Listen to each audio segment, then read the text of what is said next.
Ladies and gentlemen, I have finally graduated from middling existence. Beyond the Newton Leng drama, I have gone away from the world of those cold and timid souls who neither know victory nor defeat. Because, ladies and gentlemen, I have just been messaged by a little pink. What exactly is a little pink? Well, I can tell you what a little pink is not. A little pink apparently is not a communist, as you can see very ardently declared by our friend Newton Leng. But broadly speaking, a little pink is someone who is really nationalistic about China, defends China overseas, and will fly into a screaming rage the moment anybody tries to insult China in any meaningful way. Oh, forgot one thing. I learned this from actually visiting the Little Pink's Instagram profile, but apparently, a little pink doesn't actually need to be Chinese. I mean, totally fair game. It's kind of similar to how if you are American, that doesn't necessarily mean that you are white. At first I thought this was nonsense, cannot deal, time to block. But then I realized, wait, this is interesting, time to make a video. And so our conversation took place, I want to say over 10 days and 10 nights, but honestly it was just like a 15-minute conversation. It was a conversation filled with assumptions, jumping the gun, and being an embarrassment to the expensive schools that this dude must have attended. Apparently, he decided to message me only because he saw an Instagram story and not because he saw my video. Then the conversation proceeded to get civil, though not before a bunch of assumptions or opinions that reveal him as the victim of a completely skewed worldview at best. Or maybe just chronically deficient in the critical reading and critical thinking skills that he was supposed to learn in his school, but somehow just failed to. Anyway, his whole thing was that Dr. K was a racist, that he was dehumanizing Chinese people, and that the Chinese flag was not a communist flag. Definitely not, watch my video. But I will not claim to know things that I do not know. Which is why, when it came to like this strongly held opinion about Falun Gong, which I honestly couldn't really say anything about, I just kind of left it.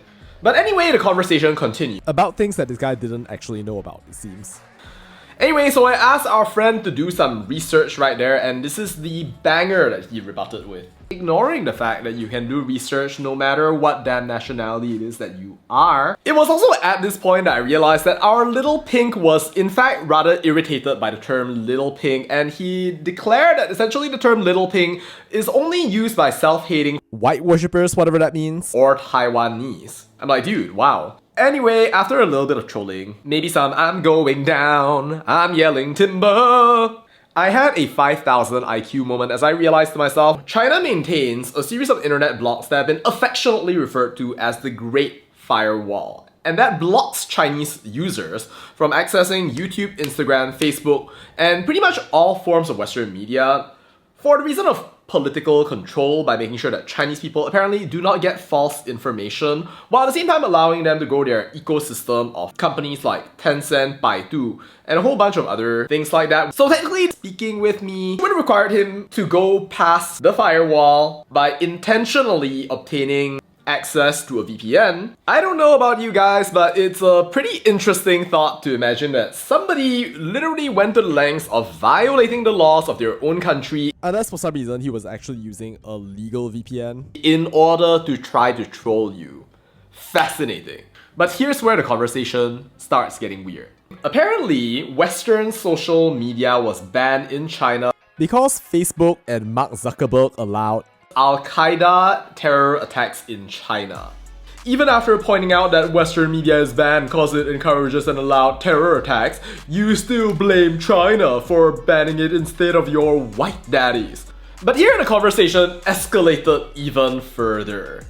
I may or may not have decided to provoke our dude a little bit. So do you use a VPN white daddy? Does China approve? And here the conversation took an interesting twist. Because apparently, according to this dude, now in China, you are more free than you would be in the US. which he views as a dystopian Orwellian nation. Apparently, it's super free. You can criticize Mao Zedong, Tiananmen Square, or anything that your little Hanjian heart desires. So as our chat drew to a close, At this point, I was actually starting to respect the fact that this guy, whether he was actually brainwashed or not brainwashed, I have no idea, he was actually going to such lengths to defend China. He maintains that China, in fact, wants to cooperate with the West, and that the West is the enemy that is destroying all possibility of collaboration out there. Oh, and I guess he doesn't think that Newton Leng was a communist. We agree on that front. Now, I have no idea whether people in China don't fear their government or not. According to him, he doesn't fear the government, and I don't disbelieve that. Whether that is systematically true for all people in China whatsoever is not something that I can really meaningfully comment upon. Mainly because it's ultimately inconclusive. If it's really true that people in China generally just don't fear their government at all, then I think that's great. It's nice to know that the people from the country that my ancestors came from are living peaceful, safe, harmonious, pleasant lives. I have no reason to wish people from China any bad whatsoever. I do feel that it's very easy for people, and it doesn't matter whether you're from China or from Malaysia or from the United States of America, the UK, or wherever it is in the world, it is possible for you to fall into narrative traps that come from choosing to cherry pick stories that you agree with and that you wholeheartedly believe in, while at the same time throwing away everything that you disagree with just because you disagree with it. I don't know to what extent the Little Ping's claim of complete cooperation can be accepted, but if you're literally buying and selling from one another and are some of the largest trading partners in the entire world, it's not that far off to say that you are indeed cooperating. I have no idea out there about the whole global world order type thing, nor frankly do I particularly care at this point.